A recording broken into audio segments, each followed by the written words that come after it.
Tebarkan janji Al-Mustafa, serahkan jiwa untuk agama, mencari syahid di jalan Allah. Maju tanpa menyerah, walau berkali tangan darah darah menjadi saksi di sisi Allah. Adalah hari raya. Maju, terus maju. Saudara-saudara, sedikit saja nasihat dari saya. Hadirin sekalian yang dimuliakan oleh Allah Subhanahu wa taala. Kita duduk pada malam hari yang mulia ini dalam rangka istighasah akbar. Saudara-saudara, istighasah itu adalah wazan dari istif'alan, atau kalau kita pernah belajar shorof, istaf'ala yastafilu istif'alan, yakni itu fi'il sulasi mazid, yakni dengan tambahan 3 huruf hamzah wasal, sin dan ta, yakni bimakna talab, maknanya adalah meminta pertolongan, maknanya adalah meminta, bimakna talab, meminta, yakni bimakna talab, yang bermakna, yang bermaksud si fa'il meminta kepada si maf'ul untuk melakukan suatu pekerjaan. Contoh, istighfar. Istighfar itu berasal dari kata ghufran. Ghufran artinya ampunan. Istighfar berarti kita memohon kepada Allah agar Allah memberikan ampunan kepada kita. Kita sebagai fa'il meminta kepada Allah agar Allah memberikan ampunan kepada kita semua. Nah, istighasah dari kata ghausun yang artinya pertolongan. Ada lagi aunun, yakni isti'anah. Ada istighasah, ada isti'anah. Cuma bedanya, kalau isti'anah itu memohon pertolongan dalam keadaan umum, memohon pertolongan dalam yang bersifat luas. Sedangkan istighasah memohon pertolongan kepada Allah yang bersifat khusus, yang bersifat mendesak, yang bersifat kepepet. Maka yang bersifat kepepet, yang bersifat khusus, yang bersifat mendesak, itu namanya istighasah, saudara-saudara. Nah, kita duduk berkumpul pada malam hari yang mulia ini untuk bermohon kepada Allah, beristighasah kepada Allah. Dibacakan salawat, tahlil, tahmid, tasbih, takbir, tamjid, salawat sebagai perantara meminta kepada Allah, bermohon kepada Allah atas segala hajat-hajat kita.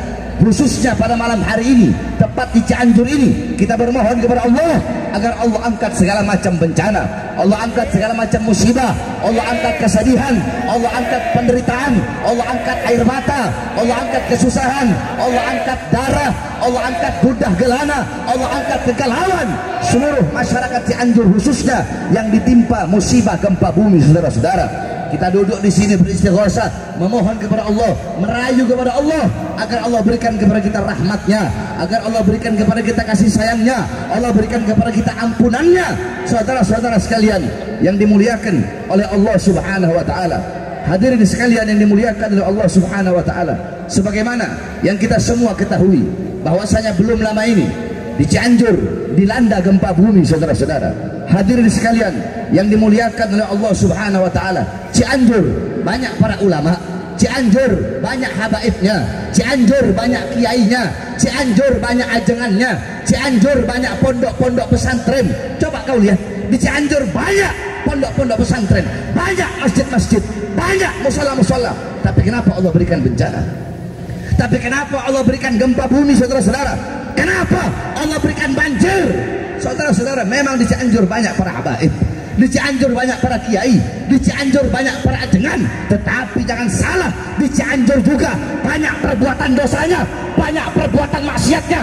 Coba kau lihat di bawah Cianjur, di puncak orang-orang nikah mut'ah, di puncak orang-orang kawin kontrak, perzinahan di mana-mana, pelacuran di mana-mana. Kau lihat di Cianjur, LGBT di mana-mana, pemurtatan di mana-mana. Orang-orangnya bisa dibeli imannya, bisa dibeli akidahnya, sehingga mengundang bencana dari Allah bagi seluruh masyarakat Cianjur.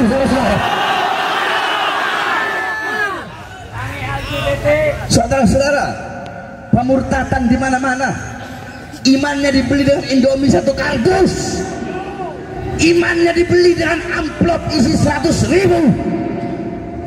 Rasulullah sallallahu alaihi wasallam khairul khalqillah, khairul wafa wa bahrus safa.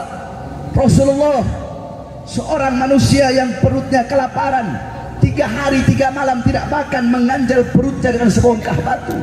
Beliau kelaparan agar iman, Islam, akidah sampai kepada kalian. Rasulullah seorang manusia yang pipinya terkena tulang tembus sampai ke sebelah, seorang manusia yang dahinya dilempar dengan batu, seorang manusia yang tidur di atas pelepah kurma, seorang manusia fi akhir nafsi harraga syafataihi marratain faqala ummati ummati faqabida rasul, seorang manusia yang pada saat detik-detik terakhir nafasnya kedua bibir beliau bergerak dengan 2 kali gerakan. Apa kata beliau? Ummati ummati. Pengorbanan beliau, beliau berkorban, beliau berjuang pagi, siang, sore, malam, kehujanan, kepanasan, berdarah, terluka, keringetan. Demi siapa? Demi kalian sebagai umat, agar iman sampai, agar Islam sampai. Tetapi setelah itu semua sampai kepada kalian, malah kalian jual, malah kalian gadaikan, saudara-saudara. Malu kalian kepada Rasulullah SAW. Sumayyah binti Khabbab, seorang manusia yang pertama kali syahid sebagai umat baginda Nabi besar Muhammad SAW. Seorang wanita yang tua renta, Sumayyah binti Khabbab, suaminya disiksa, anaknya disiksa, dipaksa keluar dari ajaran baginda Nabi besar Muhammad, ditusuk perutnya, tembus tombak tersebut, keluar isi perutnya, saudara-saudara. Apakah Sumayyah binti Khabbab lebih memilih kebebasan? Apakah Sumayyah binti Khabbab menjual Rasulullah, menukar Rasulullah dengan kebebasannya? Tidak. Sumayyah binti Khabbab lebih memilih mati, lebih memilih meninggal dunia daripada harus meninggalkan Islam, meninggalkan ajaran baginda Nabi besar Muhammad. Sidina Bilal ibn Rabah, badannya dikasih batu yang besar, dipaksa keluar dari ajaran baginda Nabi besar Muhammad SAW. Apakah Bilal ibn Rabah lebih memilih kebebasan dunia? Apakah Bilal lebih memilih bebas daripada harus meninggalkan ajaran baginda Nabi besar Muhammad? Tidak. Apa kata Bilal? Lau gata'tani irban masdatu lamasdatu illa hubban. Demi Allah, andaikan tubuhku dicincang-cincang, dipotong-potong menjadi potongan-potongan yang kecil, dicincang-cincang menjadi bagian-bagian yang kecil untuk menghentikan kecintaanku kepada Muhammad, untuk membiarkan aku meninggalkan ajaran Nabi Muhammad. Semakin tubuhku dicincang-cincang, demi Allah, aku tidak akan meninggalkan ajaran Muhammad, tidak akan berhenti kecintaanku kepada Muhammad. Semakin tubuhku dicincang-cincang, maka aku akan semakin bertambah kecintaanku kepada Muhammad Rasulullah. Para sahabat Nabi Muhammad lebih memilih mati daripada harus meninggalkan ajaran Nabi Muhammad. Di Cianjur pemurtadan di mana-mana. Banyak di Cianjur menukar Islamnya, menukar imannya gara-gara amplop 100.000 rupiah, saudara-saudara. Menukar imannya, menukar Islamnya, meninggalkan Tuhannya Allah, meninggalkan Nabinya Rasulullah. Ini Indomie 1 kardus. LGBT di mana-mana, pelacuran di mana-mana, khamar di mana-mana. Sayyidatuna Aisyah radhiyallahu anha, beliau sudah berkata, yakni annan nas, sesungguhnya manusia, idza istahallu zina wa istibahul khumur, apabila mereka telah menganggap, apabila manusia telah menganggap zina sebagai perbuatan yang halal. Saudara-saudara, istighasah itu sulasi masjid, istahalla itu juga sulasi masjid di dalam sorof. Cuma bedanya kalau istighasah bimakna talab, kalau istahalla bimakna liwijdani ala sifah. Istahalla atau istibaha itu maknanya adalah perasaan hati kepada suatu sifat, artinya menganggap.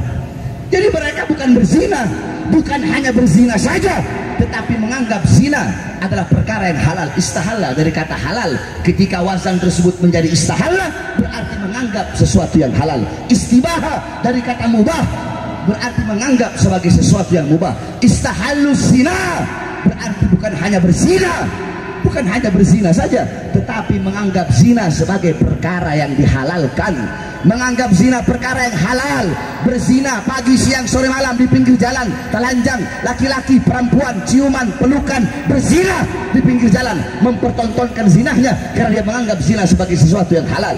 Saudara-saudara, wailun liman lam ya'lam marrah, fawailun liman ya'lam walam ya'mal bih thalatha marrah. Sungguh celaka bagi orang yang tidak tahu satu kali kecelakaan. Kalau ada orang yang berzina, dia tidak tahu zina itu dosa, dia mendapatkan satu dosa. Ada orang tidak tahu kalau khamr, kalau mabuk itu dosa, dia mabuk, dia mendapatkan satu dosa. Kenapa? Karena ketidaktahuannya, karena kebodohannya dia. Kenapa tidak mau belajar? Akan tetapi bagi orang yang tahu zina itu zina itu dosa, zina itu haram, bagi orang yang tahu bahwasanya mabuk itu haram, akan tetapi masih tetap dia melakukannya, maka dia mendapatkan 3 daripada perbuatan dosa, dia mendapatkan 3 daripada kecelakaan. Saudara-saudara, banyak perzinahan di mana-mana, pelacuran di mana-mana. Itulah yang mengundang azab dari Allah, itulah yang mengundang bencana dari Allah Subhanahu wa taala. Saudara-saudara sekalian yang dimuliakan oleh Allah Subhanahu wa taala, makanya beruntung di Indonesia masih banyak para ulama, masih banyak orang-orang soleh, masih banyak para aulia, masih banyak makam-makam keramat, yang dimana Imam Al-Habib Abdullah bin Al-Haddad radhiyallahu anhu, beliau berkata, bihim yadfa'ullahu al-balaya wa yakshifur razaya wa yusdi kulla khairin wa ni'matin. Dengan sebab keberadaan mereka, para ulama, para orang-orang soleh, para aulia, para habaib, para kiai, dengan sebab keberadaan mereka-mereka, dengan sebab masih banyaknya beliau-beliau, Allah angkat segala macam bencana, Allah angkat segala macam musibah, Allah beri kita kenikmatan, Allah beri kita kesejahteraan, Allah beri kita segala macam kebaikan-kebaikan sebab keberadaan beliau-beliau, para ulama, para aulia dan orang-orang soleh. Falaula hubu bainal anami ladukdikat jibalun wa ardul lirtikabil khati'ati. Kalau bukan karena keberadaan beliau-beliau, para ulama, para aulia, para syuhada, orang-orang soleh, magom-magom keramat, kalau bukan karena keberadaan beliau-beliau, maka sudah Allah berikan kepada kita bencana musibah yang begitu besar. Bumi Allah guncang, bumi Allah balik, bumi Allah hancurkan, gunung-gunung Allah hancurkan, lautan Allah tumpahkan di muka bumi, gunung-gunung Allah terbangkan, langit Allah runtuhkan. Allah hancurin dunia, hancurin dunia, rusak ini alam semesta. Kalau bukan karena keberadaan beliau-beliau, orang-orang soleh, para ulama dan para aulia di muka bumi ya Allah, karena keberadaan beliau-beliau, Allah masih jaga ini bumi, Allah masih jaga kita punya negara, kesatuan Republik Indonesia. Oleh karenanya, saudara-saudaraku sekalian yang dimuliakan oleh Allah Subhanahu wa taala, ini teguran Allah berikan kepada kita semua. Ini teguran bukan hanya untuk masyarakat Cianjur saja, tetapi untuk kita semua. Kita lihat zaman sekarang, saudara-saudara, syariat Islam dianggap sesuatu yang asing. Orang pakai peci asing, orang pakai baju koko asing, orang pakai sarung asing, pakai gamis dianggap asing, orang ngomong takbir dianggap asing, orang ngomong tahlil dianggap asing. Syariat Islam dianggap asing, saudara-saudara. Perempuan-perempuan dengan jilbabnya, perempuan-perempuan dengan jilbab, mereka goyang-goyangan dengan mereka punya jilbab. Dengan jilbabnya mereka memperlihatkan kemolekan tubuh mereka, dengan jilbabnya mereka memperlihatkan mereka punya aurat, padahal mereka pakai jilbab. Mereka goyang-goyangan, ikhtilat, bercampur laki-laki dan perempuan, pemuda-pemudanya, pemudi-pemudinya, pagi siang sore malam sibuk dengan media sosial, sibuk dengan media sosialnya, sibuk dengan handphonenya, lupa kepada Allah, lupa kepada ajaran Allah, lupa kepada Al-Quran, lupa kepada sunnah Rasulullah SAW. Akhir zaman, orang-orang mabuk di mana-mana, narkoba di mana-mana, melacur di mana-mana. Ustadznya, kiainya, habaib mudanya sibuk dengan TikTok, sibuk cari suhroh, sibuk cari tenar, sibuk cari masyhur. Para ustadznya, para kiainya, para habibnya sibuk juga dengan media sosialnya untuk mencari ketenaran, untuk mencari kemakrufan, untuk mencari kemasyhuran. Para ustadznya, para kiainya, para habibnya bisa dibeli. Telanjang dianggap modern, buka aurat dianggap modern, sedangkan pakai hijab, pakai cadar dianggap cupu, dianggap culun. Saudara-saudara, saudara-saudara sekalian, yang paling banyak berbuat dosa, yang paling banyak berbuat maksiat, yang paling banyak mungkarat, dalalat, sayiat, mukhalafat, bukan orang-orang Kristen, bukan orang-orang Buddha, bukan orang-orang Hindu, tetapi abnaul muslimin, putra-putri Islam, pemuda-pemudi Islam kita yang paling banyak berbuat dosa, yang paling banyak berbuat maksiat. Oleh karenanya, kalau ada Allah berikan bencana, kalau Allah berikan musibah, jangan engkau bertanya kepada Allah Subhanahu wa taala. Dalam Al-Qur'an Allah Subhanahu wa taala berfirman, "Ma asabakum min musibatin fabima kasabat aydikum." Apa-apa yang menimpa kalian daripada musibah, daripada bencana, daripada gempa bumi, daripada tsunami, daripada tanah longsor, daripada kebakaran, daripada banjir, itu akibat perbuatan tangan kalian, itu akibat perbuatan tangan kita sendiri. Makanya Allah berikan bencana dan musibah. Ketika Allah berikan bencana, ketika Allah berikan musibah, jangan bertanya kepada Allah, "Ya Allah, kenapa Kau berikan gempa bumi di Cianjur? Ya Allah, kenapa Engkau berikan gempa bumi, Engkau berikan tsunami di Palu? Kemudian kenapa gunung meletus di Semeru? Kemudian kenapa ada tsunami di Lombok? Kenapa daerah-daerah di Indonesia Engkau berikan bencana, Engkau berikan musibah, ada tsunami, ada gempa bumi, ada tanah longsor, ada kebakaran?" Jangan engkau bertanya kepada Allah, tapi tanyakan kepada diri kita, tanyakan kepada anak-anak muda kita, tanyakan kepada orang tua kita, berapa banyak perbuatan dosa, berapa banyak perbuatan maksiat yang kita lakukan, berapa banyak ketaatan kepada Allah yang kita tinggalkan. Tanyakan kepada para ulamanya, para ustadznya, para kiainya, para habaibnya, para ustadz, para kiai, para habaib. Tanyakan kepada mereka berapa banyak nahi mungkar yang mereka tinggalkan. Tanyakan kepada para ustadz, para kiai, para habaib, kenapa para ulamanya menjadi penjilat-penjilat penguasa, menjadi penjilat-penjilat para pejabat? Kenapa para ulamanya menukar kehidupan akhiratnya demi kepentingan dunianya? Kenapa para ulama-ulamanya menjual ayat-ayat Allah demi urusan-urusan dunianya, demi kepentingan perutnya, partainya, kekuasaannya, jabatannya, tahtanya dan kekuasaannya? Tanyakan kepada para ulama, para ustadz, para kiai, para habaib, para pemimpin-pemimpin pondok pesantren, para guru-guru. Tanyakan kepada para pimpinan-pimpinan majelis taklim, para pemimpin-pemimpin ormas-ormas Islam. Tanyakan juga kepada para pengurus-pengurus masjid. Tanyakan kepada para guru-guru kita, para ulama kita. Tanyakan kepada mereka, kenapa para ulama-ulamanya, kenapa para ulama-ulamanya yang benar dibilang salah, yang salah dibilang benar, yang halal dibilang haram, yang haram dibilang halal? Tanyakan kepada para ulamanya, kenapa jadi kera-kera bersorban? Tanyakan kepada para ulamanya, kenapa para ulamanya menjadi kera-kera bersorban, menjadi ulama-ulama su? Tanyakan kepada para pejabat, tanyakan kepada para aparat, tanyakan kepada para pemerintah, RT-nya, RW-nya, lurahnya, camatnya, bupatinya, wali kotanya, menterinya, presidennya. Tanyakan kepada mereka, para pejabat, para aparat, berapa banyak harta rakyat yang mereka korupsi, berapa banyak uang rakyat yang mereka curi, berapa banyak keadilan-keadilan yang tidak mereka tegakkan, berapa banyak kezaliman-kezaliman, kemungkaran yang mereka lancarkan. Tanyakan kepada para pejabatnya, para aparatnya, kenapa menyengsarakan rakyat, kenapa mensusahkan rakyat? Tanyakan kepada para pejabatnya, kenapa banyak berdusta, kenapa banyak berbohong, kenapa tidak menegakkan keadilan di Indonesia? Tanyakan kepada mereka semua, para ulama dan para pejabat, orang tua, rakyat, umat. Tanyakan kepada mereka semua, perbuatan dosa apa, perbuatan maksiat apa yang kita lakukan sehingga mengundang bencana dan musibah dari Allah Subhanahu wa taala. Saudara-saudara, Allah tidak peduli kalau Allah sudah turunkan bencana, kalau Allah sudah turunkan musibah, tidak peduli. Yang berbuat dosa kena, yang taat juga kena, yang alim kena, yang bodoh kena. Orang tua, syuyukhun rukka, bahaim rutta, atfalun rudda, anak-anak kecil yang menyusui. Orang tua yang suka ke masjid yang tidak punya dosa.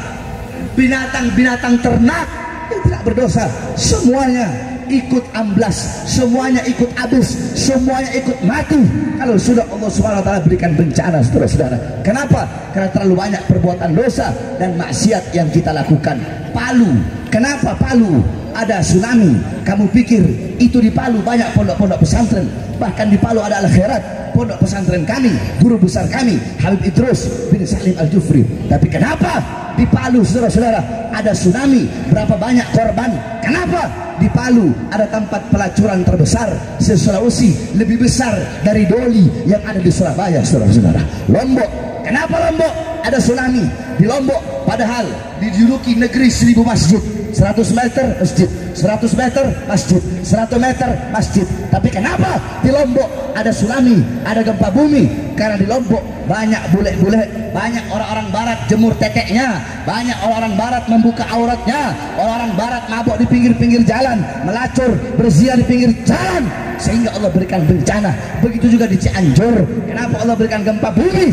Karena banyak LGBT-nya, banyak pemurtatannya, banyak kita-kita yang berbuat dosa dan berbuat maksiat. Hanya gara segelintir orang yang berbuat dosa dan maksiat, semua ikut kena dampaknya, semua ikut kena bencana. Oleh kasihatkan kepada engkau semua, besok-besok kalau di desa kalian, kalau di kampung kalian, kalau di kota kalian ada perbuatan dosa, ada perbuatan maksiat, ada tempat-tempat pelacuran, ada tempat-tempat berzina, ada germo-germo, pelacur-pelacur, banyak orang berbuat dosa, banyak pabrik-pabrik minuman keras, banyak orang-orang yang mabok, dangdutan, diskoan, segera kalian bubarkan. Karena itu kampung kalian, desa kalian, kota kalian, kalau ada tempat pelacuran, kalau ada tempat-tempat minuman keras, bubarkan. Jangan sampai hanya segelintir orang-orang tersebut Allah berikan bencana, kita semua ikut terkena dampaknya, saudara-saudara. Oleh karenanya, hadirin sekalian yang dimuliakan oleh Allah Subhanahu wa taala, kembali kita kepada Allah, kembali kepada Allah. Kata Habib Zain tadi, hijrah kepada Allah Subhanahu wa taala. Al-hijrah, qala al-Imam Al-Qurtubi, al-hijrah intiqal an syai' ila syai', wa qala al-hijrah yani intiqal min mawdi' ila mawdi', wa qasdu tarkil awal itharan lithani. Qala al-Imam As-Suyuti, qala al-Imam Al-Mujahid, al-hijrah tarku riyarahum idkhaf al-fitnah wal i'tidari fi dhatillah. Al-Imam Al-Qurtubi radhiyallahu anhu, beliau mengatakan al-hijrah intiqal an syai' ila syai', hijrah itu pindah dari sesuatu kepada sesuatu. Al-Imam As-Suyuti beliau mengatakan al-hijrah intiqal min mawdi' ila mawdi' wa qasdu tarkil awal itharan lithani, hijrah itu pindah dari satu tempat ke tempat yang lain dan menyengajai pindah ke tempat yang kedua dari tempat yang pertama. Al-Imam Al-Mujahid beliau berkata al-hijrah tarku diyarahum in khafal fitnah wal i'tidari fi dhatillah. Hijrah menurut Al-Imam Al-Mujahid adalah orang-orang yang meninggalkan desanya, meninggalkan kampung halamannya untuk karena takut fitnah, kerusakan dan penindasan. Tetapi yang saya maksudkan hijrah di sini adalah sebenar-benarnya makna hijrah sebagaimana disebutkan oleh baginda Nabi besar Muhammad sallallahu alaihi wasallam. Apa kata Rasulullah? Al-muhajir man hajara ila ma nahallahu anhu. Orang-orang yang berhijrah adalah orang-orang yang berhijrah meninggalkan apa-apa yang dilarang oleh Allah, meninggalkan perbuatan dosa, meninggalkan perbuatan maksiat. Dari perbuatan maksiat hijrah menuju perbuatan taat, dari kebodohan hijrah menuju kealiman, dari bodoh hijrah menuju pinter, dari maksiat hijrah menuju tobat, dari perbuatan dosa hijrah menuju taat, dari kemiskinan hijrah menuju kemakmuran, hijrah menuju kejayaan, dari belangsak, dari bodoh hijrah menuju pinter, hijrah menuju makmur, dari rasa takut hijrah menuju rasa aman. Hijrah kita semua kepada Allah, kembali kepada Allah. Terlalu banyak perbuatan dosa kita, terlalu banyak perbuatan maksiat kita, apalagi di akhir zaman ini, saudara-saudara. Perbuatan dosa dan perbuatan maksiat keleleran di mana-mana. Di mana-mana ada perbuatan dosa dan ada perbuatan maksiat, maka kembalilah kita kepada Allah Subhanahu wa taala. Tegakkan keadilan, sampaikan kebenaran, tegakkan keadilan, sampaikan kebenaran, saudara-saudara sekalian. Banyak orang-orang sekarang meninggalkan kebenaran, meninggalkan keadilan, tidak punya rasa kepedulian. Agamanya dihina, Islamnya dihina, syariatnya dihina, la ilaha illallahnya dihina, Muhammad Rasulullah-nya dihina, nabinya dihina, akidahnya dihina, Islamnya dihina, akidahnya diinjak-injak, nabinya diinjak-injak. Mereka biasa-biasa saja. Itu setan-setan yang putih. Apa itu setan-setan yang buta? Itu setan-setan yang tuli. Itu orang-orang yang tidak pantas disebut sebagai umat daripada baginda Nabi besar Muhammad sallallahu alaihi wasallam. Ketika agama Islam dihina, ketika syariat dihina, ketika tauhid dihina, ketika ulama dihina, ketika para pewaris Nabi Muhammad dihina, sedangkan kita diam saja. Islam dihina, syariat dihina, dilecehkan, diinjak-injak, dinodai. Kita merasa biasa-biasa saja.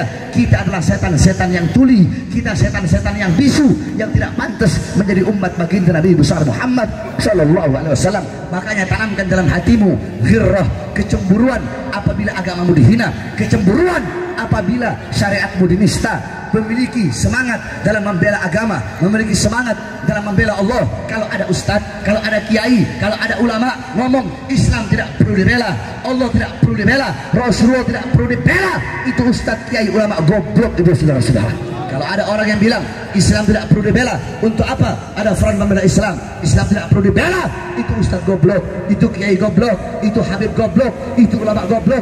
Jangan engkau ikuti, itu orang-orang yang menjauhkan engkau dari jihad, menjauhkan engkau dari amal ma'ruf, menjauhkan engkau dari nahi mungkar, menjauhkan engkau dari syariat baginda Nabi besar Muhammad sallallahu alaihi wasallam. Jangan ada kata kapok, jangan ada kata lelah, jangan ada kata capek dalam berjuang untuk Allah, berjuang untuk Rasulullah, berjuang untuk agama, berjuang untuk syariat, berjuang untuk Nabi Muhammad, berjuang di jalan Allah untuk menyampaikan kebenaran, untuk melawan kezaliman, untuk melawan kemungkaran, untuk melawan maksiat, mungkarat, dolarat, sayyiat, mukhalafat.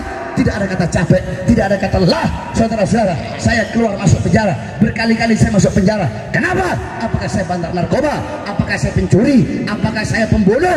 Tidak, saya keluar masuk penjara karena saya membela rakyat, rakyat yang susah, rakyat yang kelaparan. Saya menegakkan kebenaran, saya menegakkan keadilan. Saya tidak pernah tunduk kepada kezaliman, kepada kemungkaran, kepada ketidakadilan, kepada kemaksiatan. Saya tidak pernah tunduk, saudara-saudara. Oleh karenanya, saudara-saudara sekalian yang dimuliakan oleh Allah Subhanahu wa ta'ala, bagi saya jangankan keluar masuk penjara lagi, bagi saya jangankan hanya keluar masuk penjara demi agama, demi Islam, demi Nabi Muhammad, demi datuk saya baginda Nabi besar Muhammad, demi agama datuk saya, demi ajaran datuk saya, demi umat saya punya datuk, demi bangsa, demi Indonesia, demi NKRI, demi rakyat.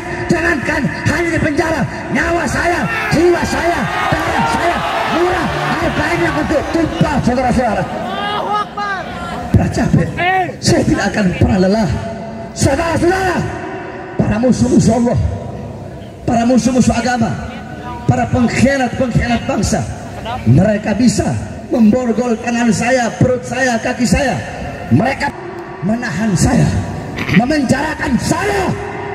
Mereka bisa memisahkan saya dengan anak saya, memisahkan saya dengan istri saya, menahan saya daripada melihat dunia-dunia luar.